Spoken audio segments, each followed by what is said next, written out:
Hello again, everyone. This is Larry at Besson. We're still talking about the subject of imagination. What you feel, you attract. What you imagine, you become. What you say, you see. Somebody sent me an email recently saying, Larry, how much longer are we going to go on this imagination? I'm like, well, I'm going to answer that two ways. The first way is, how much longer? Forever! As long as you live, you're going to keep imagining. You're going to keep imagining, imaging, picturing, visualizing, picturizing.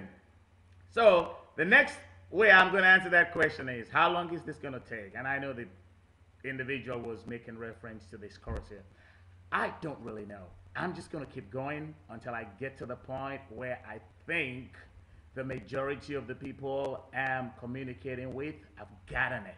And then at that point, we'll move on to the third sentence in the success formula. I'm not in a rush. I mean, I'm going to spend the rest of my life in my future anyway. So whatever I can do to make it look better, that's what I'm going to do. And if for some reason some of you guys are in a rush, that too is understandable. Maybe just go watch something else, tune into something else, and then maybe when we switch around, you come join us again. That's fine. But for those of you who want to continue, let's check out another definition of imagination for today. And it goes like this. This is by James Stanton Hitchcock. I love this.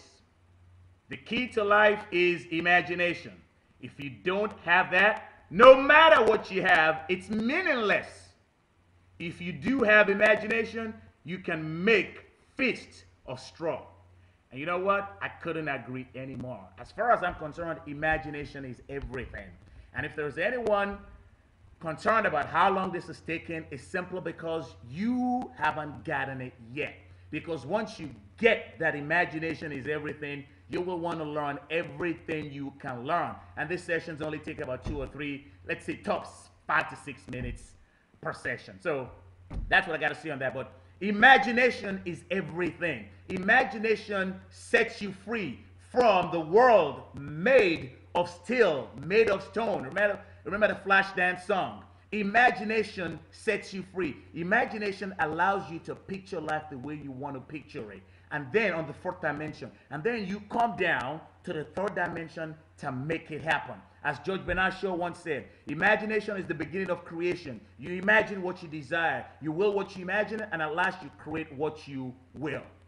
And in the next few sessions, we're actually going to switch gears. Now that we have a little bit of idea of what imagination is, I still haven't given you my own formulated definition of imagination. I'm going to give that to you at a later time. But what we're going to do the next time is we're going to switch gears now to what actually makes imagination work.